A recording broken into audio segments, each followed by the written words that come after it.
Welcome to Politics and Science. I'm your host, John Barkhausen.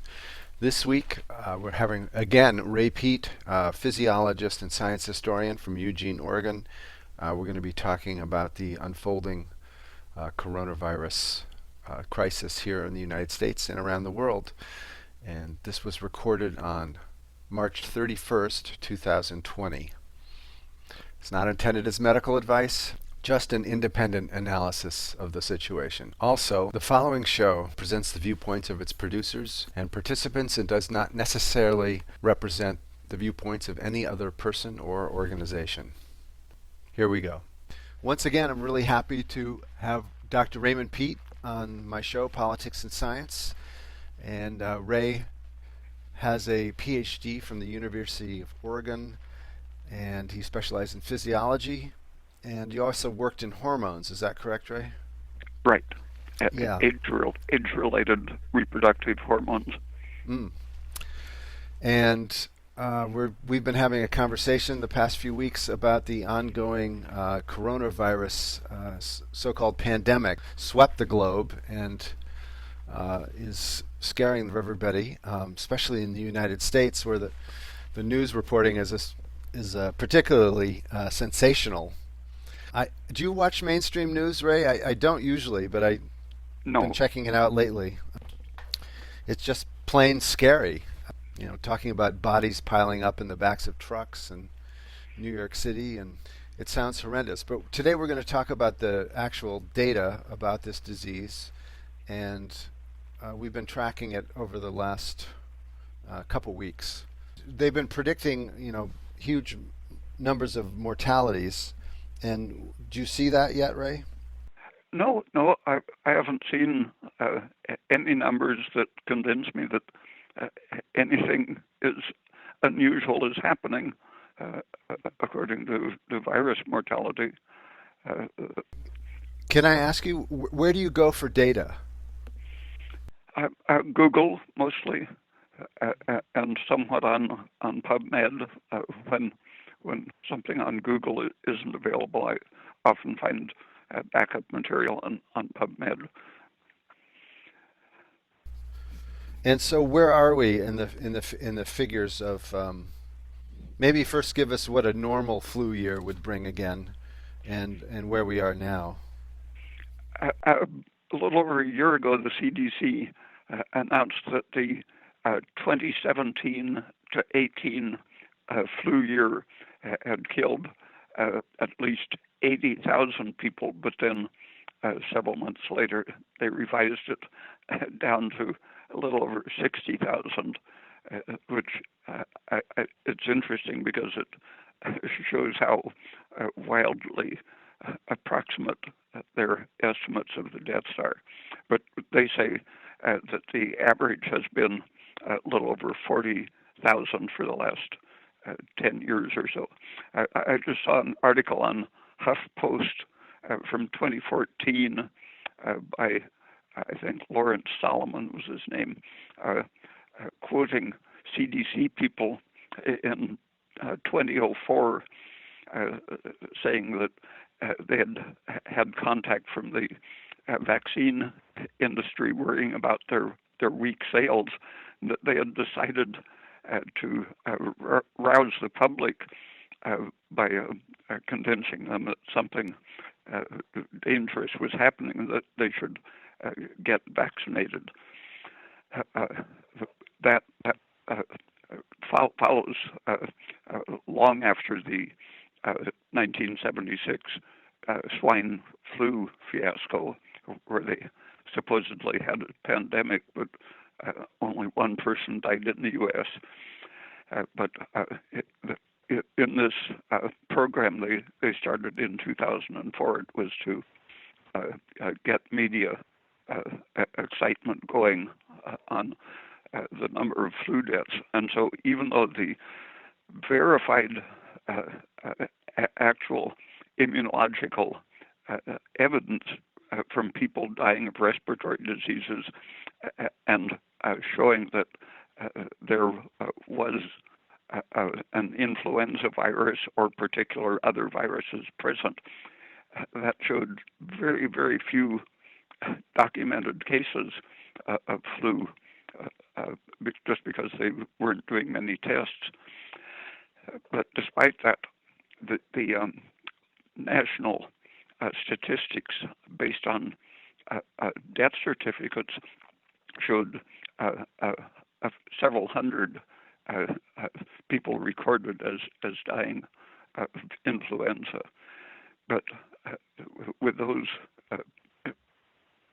on the order of maybe a couple dozen documented and several hundred with doctors' statements on a death certificate without expressing whether they had tested for the virus.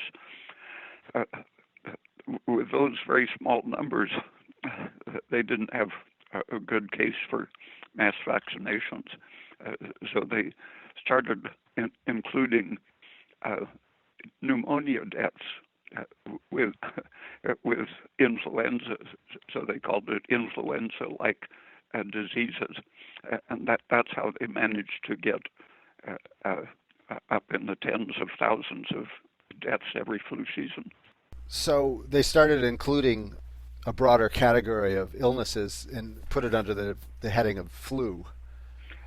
Yeah. That way they could get approximately 10% of everyone dying. Well, 6% on the average year was closer to everyone dying during the 4 months of the flu season. They could classify it as flu, but the old people, that's probably just about the normal proportion of very old people dying. They'll get respiratory problems. Their breathing and circulation are failing, and so the lungs fail to work, and so they accumulate water, and so they can put down pneumonia as the cause of death or respiratory problems. And when the lungs are slowing down from old age and circulatory and other diseases, the flow of mucus, which normally runs up the tubes and to the area of the mouth, and the mucus gets swallowed, that flow of mucus slows down, and so the bacteria that are always falling into the bronchial tubes from the air, they stay in place longer just because the cilia aren't sweeping them out quickly. And so as you're dying from heart failure, liver and lung failure and so on, the mucus allows bacteria to accumulate, and so you'll very likely have an infection, superimposed bacterial infection, on top of whatever is happening. And a viral infection also slows the cilia movement and lets the mucus and aerial bacteria accumulate. So a typical viral infection also ends up with a bacterial infection, which the bacteria can cause all kinds of damage and are pretty sure to kill a person off if they aren't getting antibacterial antibiotics. But that doesn't mean that the bacteria was the cause of the infection, or even that the virus added to it, bacteria added to circulatory problems. Then you can choose any one of those to blame it on. Sure, yeah. So basically their body was shutting down to begin with, and that's why they got infected. Yeah. So with the new improved statistics, where they went from several hundred people actually dying of the flu to 40 to 60,000, if I have that right, per year, Mm-hmm. which is an extraordinary increase. Considering those numbers, how many now have actually died officially of coronavirus? Where we stand today on the 31st of March? I think it was probably yesterday that I looked at it, and it was about 2,400 at that time. In just a day, it had gone just about doubled. So it was going up fast, but since about 10% of the people dying of flu, you would expect to have the coronavirus, because when they were doing the samples of people with respiratory diseases, they would see about half the people had no identifiable cause. And then the rhinovirus would be maybe 30%, the flu virus maybe 15%, and the coronavirus maybe another 15%, something like that. So just on the basis of samples from previous years, you would expect maybe 10% of the dead people to have an identifiable coronavirus in them. And so if 45 people are expected to die, then 10% of those, you could say anywhere from 5 to 15%, but 10% would be 4,500 expected dead people containing the coronavirus.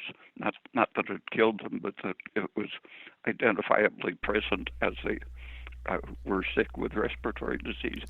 I see. And they actually got tested. Are of all the people who die of the flu, and they say 50% of those are of unknown flu causes, does that mean they haven't tested them, or they just can't identify the strain? Couldn't identify it could have been bacteria or just simple heart disease. So what you're saying, and I think what you said in the previous shows, was that people are dying. They're testing them for coronavirus, which they come up positive, but it's not necessarily what killed them. True. If you have a limited number of tests and you use them mostly in hospitals at first, people who come in, I don't know why they bother testing sick people coming in as if they had something special with which to treat the coronavirus. But most of the tests, people have said, are really for any coronavirus, not this particular strain. But since they don't really have anything effective for coronavirus, why they should be testing sick people coming into the hospital isn't very clear. But when you test only sick people, then you're going to have a very high percentage of the tests showing positive, just because of that known figure from previous years that 10% of the respiratory infections averaged coronavirus. And therefore, of the people who die, there's also going to be a very high percentage because you're testing primarily the sick people. Then as you go out into a broader part of the population and start testing healthy people, the mortality rate per infection shrinks. That happened in China from something like 3.5 or 4%, shrank down to around 1%. And South Korea had a very big testing program, and so they had only a 0.6% mortality. And I don't know if that's the situation in New York, Spain, and Italy, where they're having a high percentage of mortality. But you can't know at all what the numbers mean unless you know who they're picking out to test. Yeah, that makes sense. But I think the reason they're testing the people who come in is because they're worried about the disease being such a fatal one, and they're trying to determine whether these people need to be isolated or not. Except they didn't have any meaningful figures on which to assume it would be fatal. Right. Since they're talking about these preliminary tests on sick people.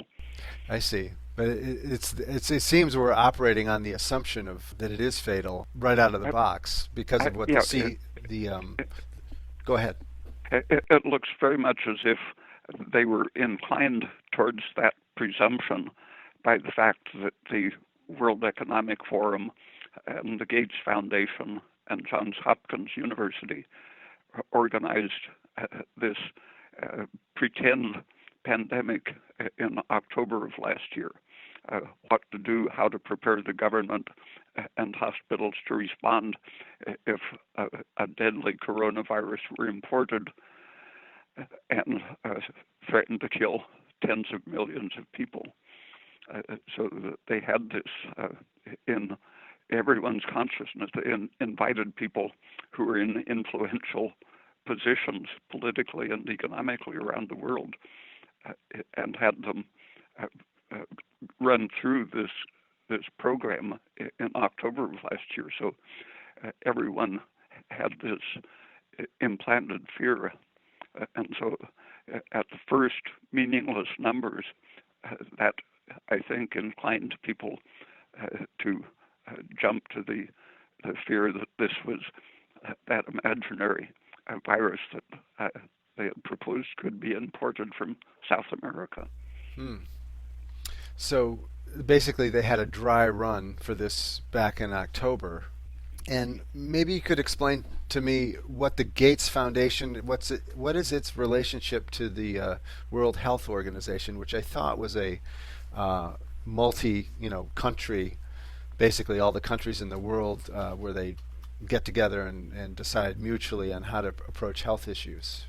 The foundation is pouring a lot of money into reorganizing the world. For example, African agricultural programs.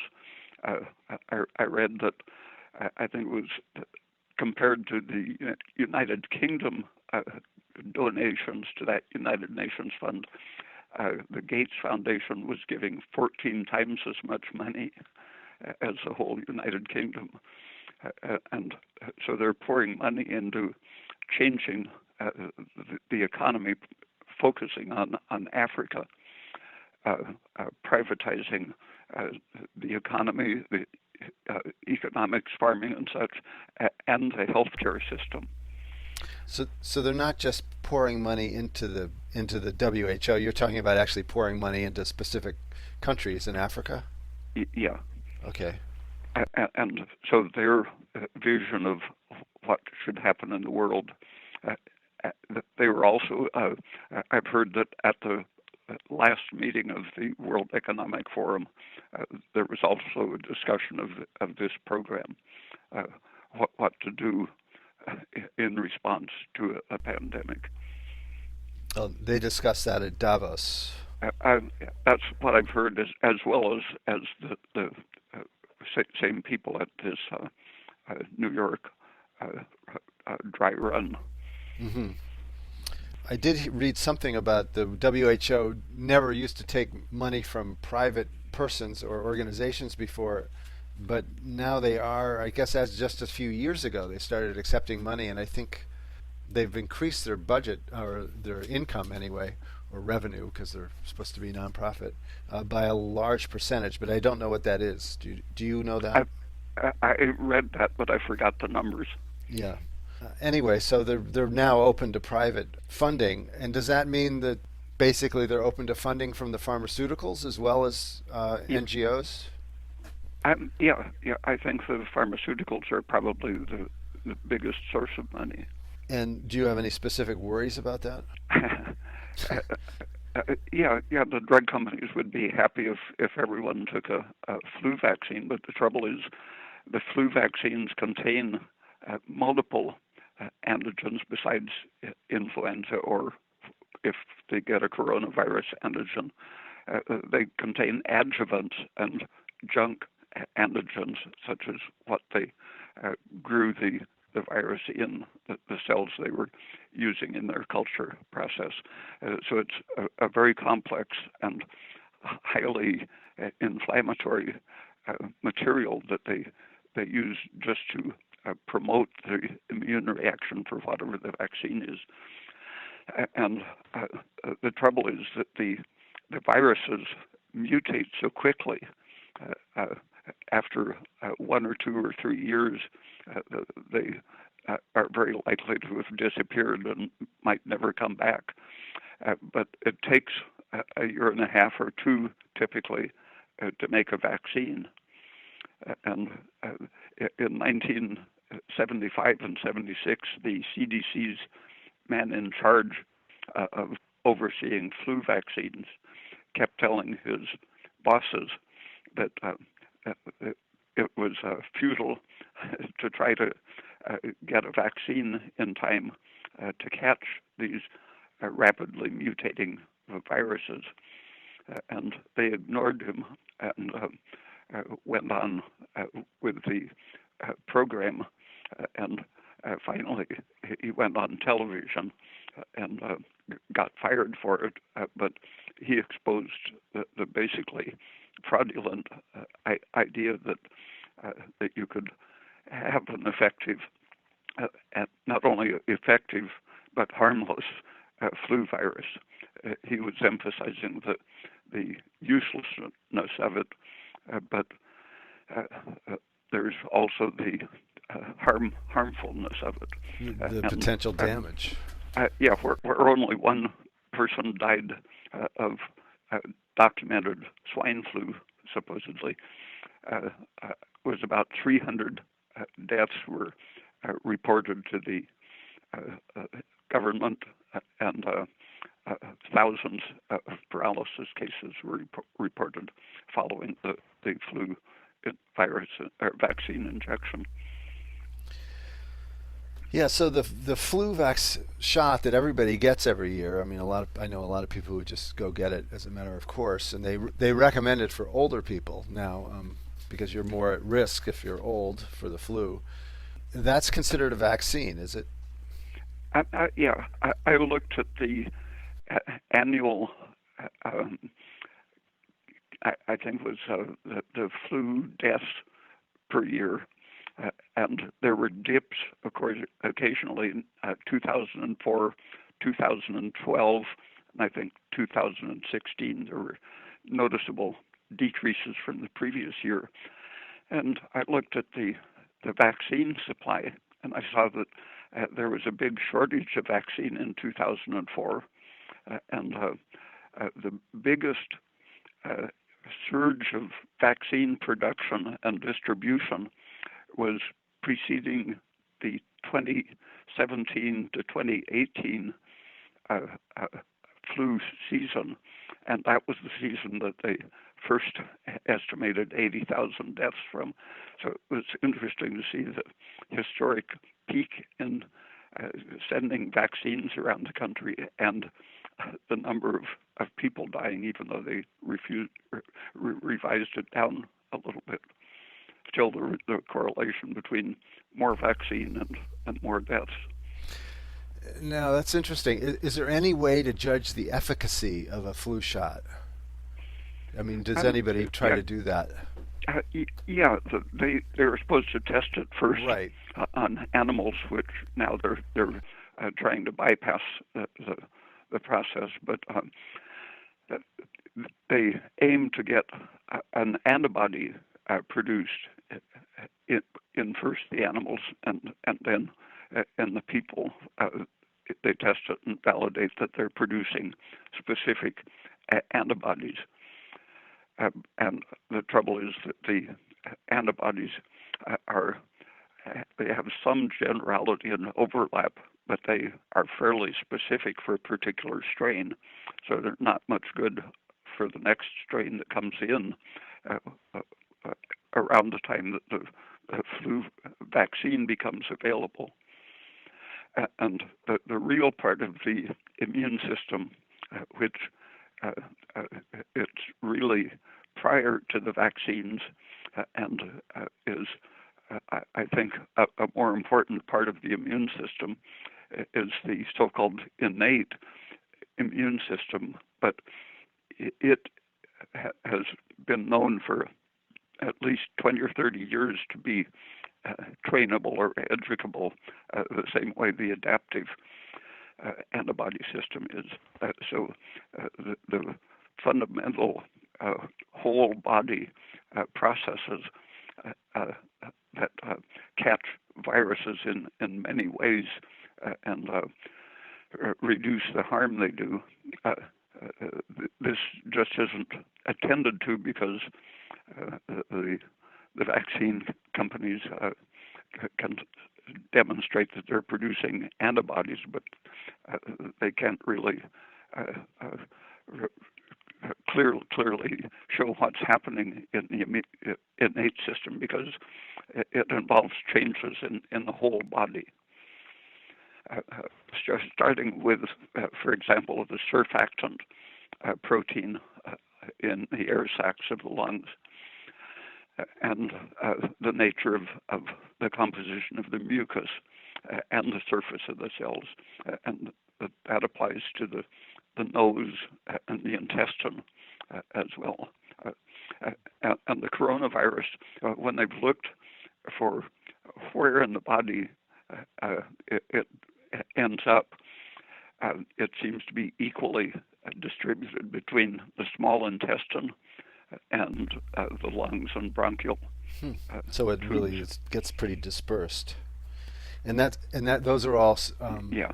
surfaces where a surfactant is supposed to be present to protect you. Yeah, many factors on the surface. The mucus is healthy mucus is a very powerful protector, especially if the mucus is being swept constantly up out of your lungs. And then once in the cell, there are many layers of other innate protectors. And since the viruses, the coronavirus in particular, is known to activate all of the inflammatory processes, including tending to stop the flow of mucus out of your tubes and changing the circulatory pattern, releasing histamine, serotonin, angiotensin. Everything that is harmful is activated by these infectious things. And that's fairly general for viruses, but coronavirus is very powerful at activating immunity. I see. And activating inflammation. I see. And this particular coronavirus is supposed to be more transmissible than others. Do you think that's true? I don't think there have been any good situations for accurately judging that. I mean, it sounds like a lot of these viruses, these flu viruses, they come and go every year, and a lot of people have them and never even know they had it. That's the same with this. When they've tested a broader section of people, not just the sick ones, they find that something like 85% didn't know they had anything or anything serious. Maybe we could talk about how, as a country, we can move forward, approach this problem rationally. I think that's the important thing, because they're deliberately getting people scared so that they will next season be ready to get vaccinated. But that panic that they're creating, our whole generation, going back at least 50 years, has been heavily indoctrinated to go to the doctor. Like in 1950, they were putting out instructions how to identify cancer at an early stage, and training people to recognize the signs of cancer. And there are these various programs designed to get people to go to their doctors regularly for checkups. If you're having a regular checkup for heart disease, for example, that's supposed to be protective. So people are trained to think of the medical profession as protective, but there's really no objective evidence that protects against anything. And in fact, when you look at the studies that try to be objective, there are two publications I know of that looked at the hospital deaths alone And one group said at least 220,000 deaths are caused by accidents caused by the medical staff. Another group said 440,000 deaths per year caused by medical mistakes. And still, there were surveys asking doctors whether they had seen deadly mistakes made in the hospital without reporting them. And that's another reason that the numbers might be bigger than the 220,000 or 440,000, because many doctors said that they saw the accidents and didn't report them. And then there are the mistaken things that doctors do because they're taught to do them that have no valid scientific basis. And my next newsletter is going to be on some of those points that probably will make the hospital mortality caused by medical mistakes of various kinds bigger than those numbers that have been published. But those numbers already put deaths caused by medical mistakes in third place behind heart disease and cancer deaths. And that wasn't including hospital-acquired infections, which amount to around 100,000 deaths per year. And when you look at just those numbers, going to the hospital should be a very last resort, like when you want, some repair that you know there's an appropriate treatment for a broken bone or a cut blood vessel or something. But since there's nothing safe and effective against the virus, people are going in the hospitals with very little examination, or putting them on ventilators. And one of the common practices when people come in with respiratory infections, even before they go on a ventilator, they might get aerosolized antiviral, such as ribavirin, even though there's no published evidence showing that reduces mortality.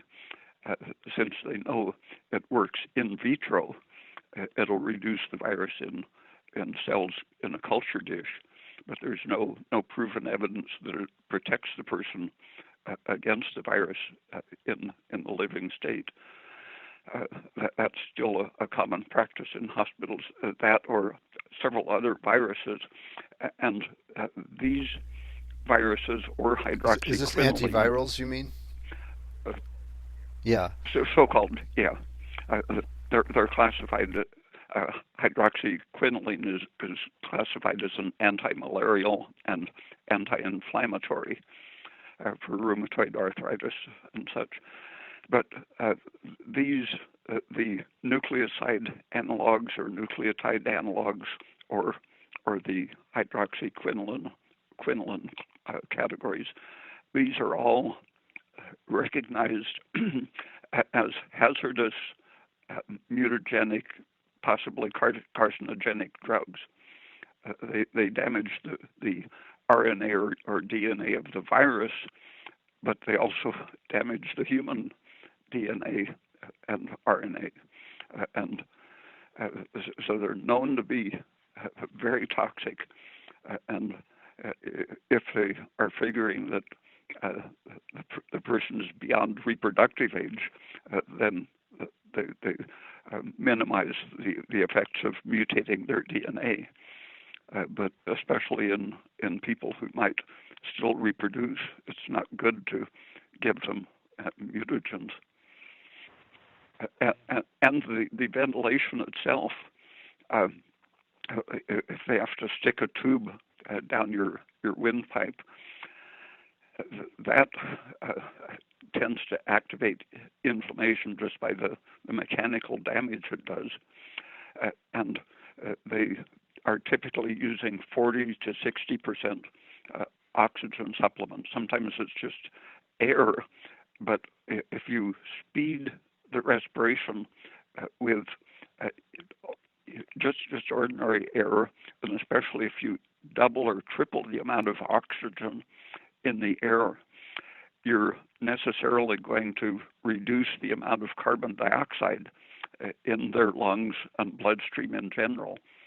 And carbon dioxide is a major anti-inflammatory defense against the damage that the viruses are doing. So scientifically, there's a lot of evidence to show that what they're doing very quickly when someone gets to the hospital panicked over the coronavirus, what they're doing is very, very dangerous.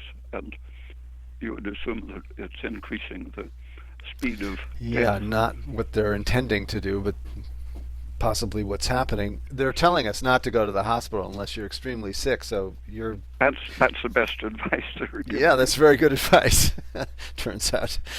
And I was just wondering, if you do have some respiratory problem and you're having trouble getting enough oxygen or having trouble breathing, just going off what you just said, it seems like that would naturally increase your CO2 as a response to that. If they would more generally use carbogen, which is 5% carbon dioxide added to oxygen, that will give you more oxygen actually than just hyperventilating a person with an ordinary ventilator.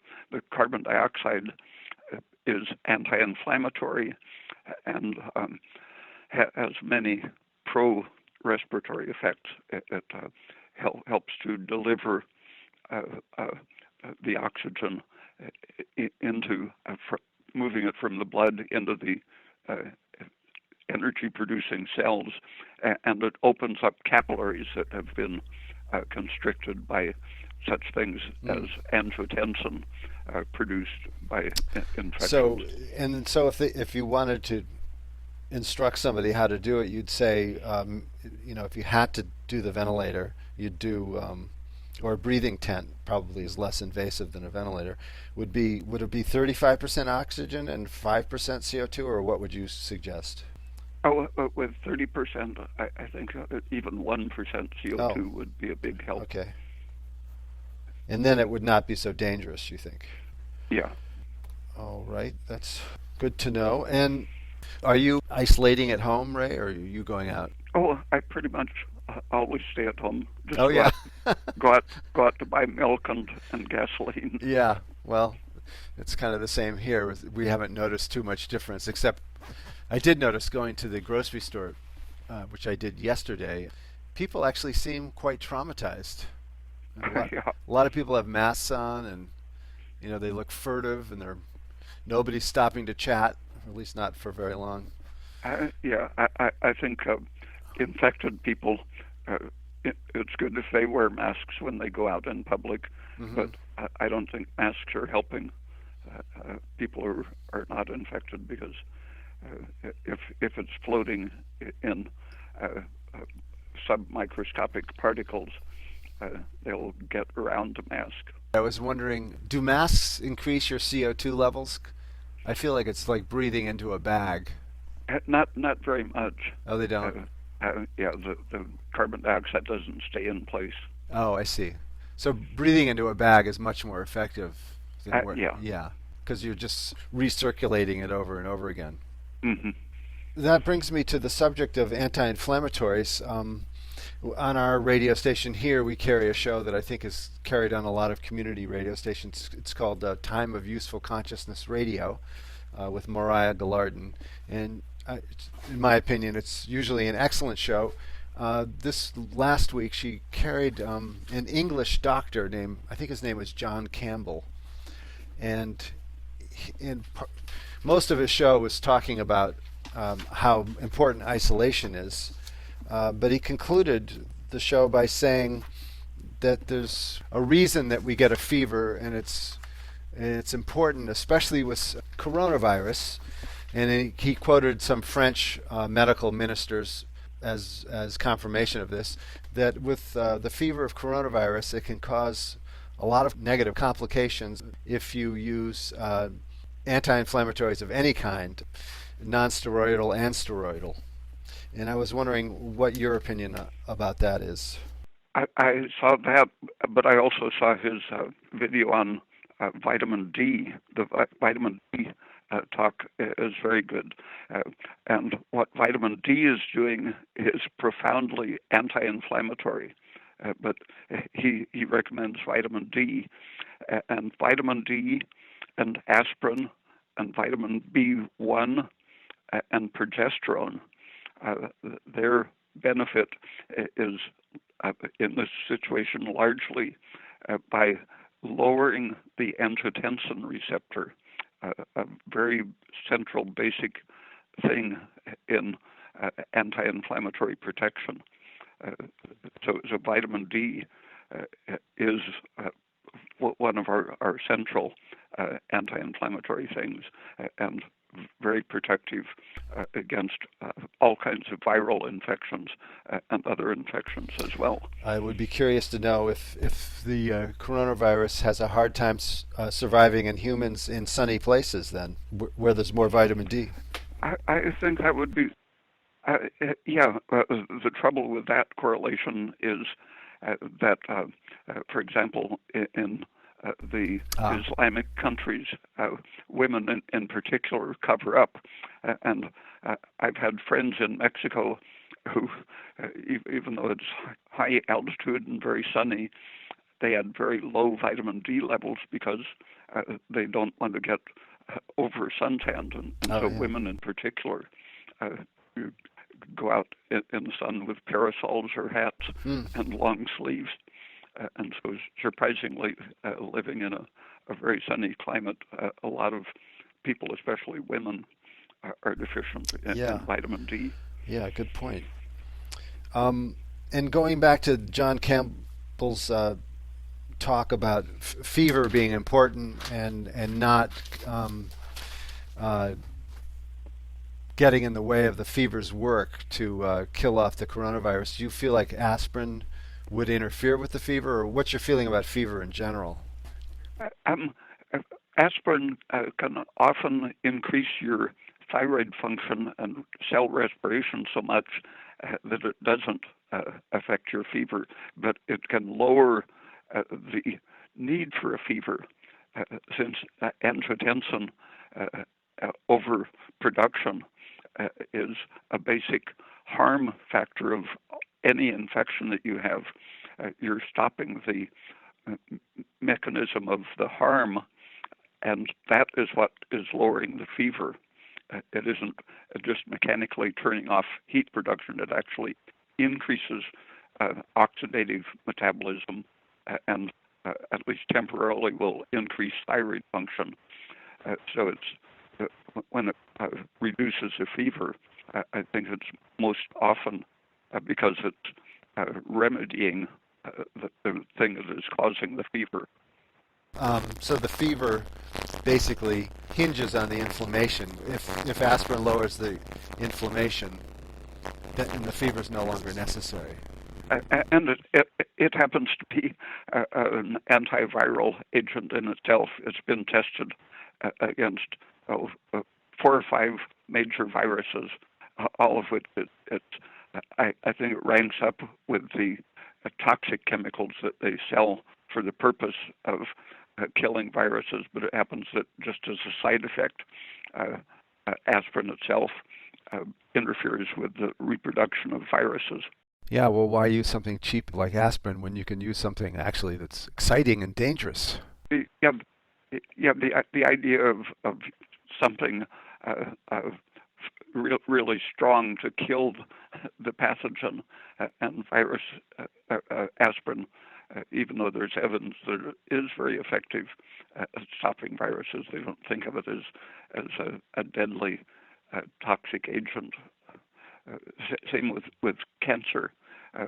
The ideology is that you have to kill cancer cells, but in fact, cancer cells are weak and defective, and don't live very long. But the problem is they're being replaced so fast. If you just work on slowing whatever it is causing their replacement, then you don't have to worry about killing them because they just naturally die because Right. they're defective. Yeah, and going back to the fever from the coronavirus, does the fever actually, is it capable of killing the virus? It activates various parts of your immune reaction. Uh, so uh, I'm not sure whether there have been studies on this Hmm. particular kind of virus, but uh, the ability to produce antibodies, for example, is increased with fever, and white blood cells can eat faster at a higher temperature. Uh, so, in general, your resistance is increased with the fever. I've always associated that the fever is basically, you're getting hot and miserable and having hallucinations, but it's killing off the bug inside of you. So in a way, it is because it's enabling your immune system to rev up. Yeah, it's revving up your whole system. Uh, it doesn't. It might even make some germs more energetic too. But the thing is, it gives your body uh, the greater advantage more than it does for the speed of replication Yeah, of the germs. because I mean, how hot can you get before you can't survive anymore? Isn't it like 106? Yeah. 106 is when they treat people with cancer. Sometimes they keep them at more than 106, up around 107 for a few hours, and people seem to tolerate that. You mean they give them something to raise their body temperature? No, put them in a hot tub or a box, uh, a, a box with heat lamps, just their heads sticking out, and they put thermometers. Now that they have thermometers that you can swallow, but they used to just give a rectal thermometer and oral thermometers, and uh, take care not to go over 107. And they found that several major types of cancer would die after uh, multiple treatments of maybe 5 to 10 hours at a time. Okay, is there anything we didn't cover that you wanted to? A lot of places warning about uh, anti-inflammatory drugs. They're extending it to aspirin, and uh, they're generally getting confused, thinking that the ACE2 enzyme that is the target of the coronavirus, uh, thinking that that shouldn't be increased because it would increase the chance of catching the coronavirus, and they're even confusing it as a cause of hypertension and so on. Oh, It, it's complicated enough that it's hard to explain it even to doctors because they get fixed ideas. yeah, it is. It is hard to understand. So maybe that's what John Campbell was talking about, and that's what he was quoting those French. Um, Yeah, and there was an article in Lancet that said basically the same thing: stop taking anti-inflammatories because they'll increase your ACE2 enzyme and make a bigger target. But there had already been half a dozen very clear papers saying that the virus decreases your ACE2 enzyme, increasing the uh, pro-inflammatory angiotensin production. And so what you need to do is get your ACE2 back in production to destroy the inflammatory mediator. okay, well, that's great to know. I was reading an opinion piece by Scott Atlas, and he was working off of the statistics or the epidemiological analysis by Dr. John Ioannidis. Is that how you say his name? Um, Oh, yeah, yeah. and he was saying it doesn't make much sense to lock everybody up forever. It's in terms of physical distancing during this pandemic, he thought it would make much more sense to only try to isolate those who are most vulnerable and let the rest of the population build up immunity, because 99% of everybody's symptoms will be just minor. They'll get sniffles or nothing at all. Not, Yeah, that's very reasonable.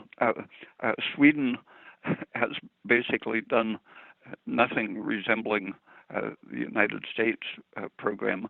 The government there so far has told old people and sick people to stay home, and everyone to wash their hands, and basically just behave sensibly, not shutting down businesses. yeah, that does seem to make a lot of sense. But I think we're operating on the premise that this is, a deadly disease that even 30-year-olds are dying, and I have heard reports of 30-year-old nurses or 50-year-old nurses who are in hospitals, and the explanation is that they're just, even though they're wearing some protective gear, they're just getting exposed over and over again, and finally they're succumbing, and a couple of them have died, even though they're not old and with no known existing conditions, pre-existing conditions. And what do you make of that? First, I would have to see what drugs they were being given, and whether they were being respirated. But it's possible that the virus actually is more deadly than previous ones, but there's just no statistical As evidence yet. of that. Yeah. Yeah. So we started at this show talking about the statistics, and we let me find that. So an average year of deaths, the way the CDC is now counting deaths, has been 40,000 average year. And do you know what is the 4-month flu months? Is it December through April?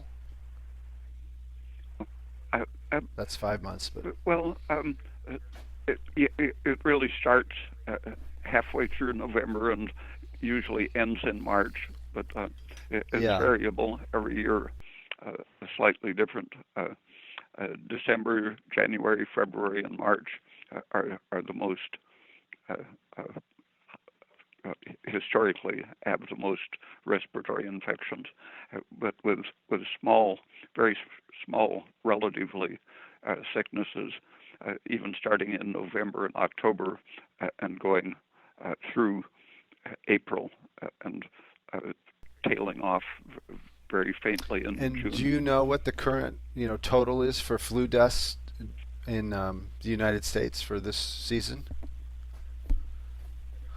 Uh, what I saw yesterday was total so far. No, I haven't seen it. In the case of 2 years ago, it took them Oh, about a year to revise that 80,000 estimate down yeah, to 61,000. So I don't think they'll even come out with their general estimate, which will include all kinds sure. of pneumonia Yeah, I and was just such. wondering if we could tell where we were on the um, compared to the average at this point, but there's no way to know that. Mm-hmm. No. Well, the number that they are blaming on coronavirus is uh, less than what you would expect if it's normally Yeah. 10% of the flu deaths. So, For example, if it was in the 60 to 80,000 range, as in 2017 and 18, uh, and if the variation was 15% instead of the average 10% coronavirus, then you could uh, say that just a statistical fluctuation based on the last 5 years could be 15,000 deaths this year, Yeah. from So I coronavirus. just went to the CDC uh, page about flu, and so for this year they're estimating 24 to 62,000, which sounds like what you're saying is, a light year range to a slightly more than Yeah, normal year range. Yeah. So yeah, so that's a little puzzling. and the figures that Wolfgang Vodarg gave showed a range from 5 to 14% of the respiratory diseases being a coronavirus. So if this year the coronavirus happened to be a larger percent, then that could be about 1/7 of 50,000, for example. So 7,000 would still be not outside the recent Yeah. history figures. All right. Well, I guess we'll see what happens, and I very much appreciate your analysis of the situation. Um, you had a quote in one of your newsletters, the recent one, in fact, Context for Vaccinations, and I think it was fear of terrorism and fear of disease are marketing tools. And it does seem like at least the media is certainly hyping the fear factor. And another thing to take note of is that the biggest advertiser in the United States and maybe around the world are the pharmaceuticals. They advertise more through the media than any other type of business. Yeah, and the CDC is being their most cooperative spreader of their ideology, advertising ideology. Yeah, they do seem to work hand in hand. Just to sum up, Ray, if you wouldn't mind going over again all the things one can do to keep themselves healthy and keep an innate immune system working well, sleep would be one of those, isn't it? Yeah, and a good diet is necessary for sleep. Vitamin D and the associated calcium work together. Vitamin D is anti-inflammatory, but it works by lowering parathyroid hormone, and it can't do that if your phosphate intake is very high relative to calcium. So cutting down on your beans, nuts, and meat and fish, and increasing cooked green leaves, cheese, and milk will improve the function of the anti-inflammatory, anti-infective vitamin D, lowering the parathyroid hormone and all of the associated pro-inflammatory things that it does. Well, that sounds good. Let's see if we can work on that. And even if it is a worse flu year than other years, we'll beat that back and make it to summer and get our country back online again.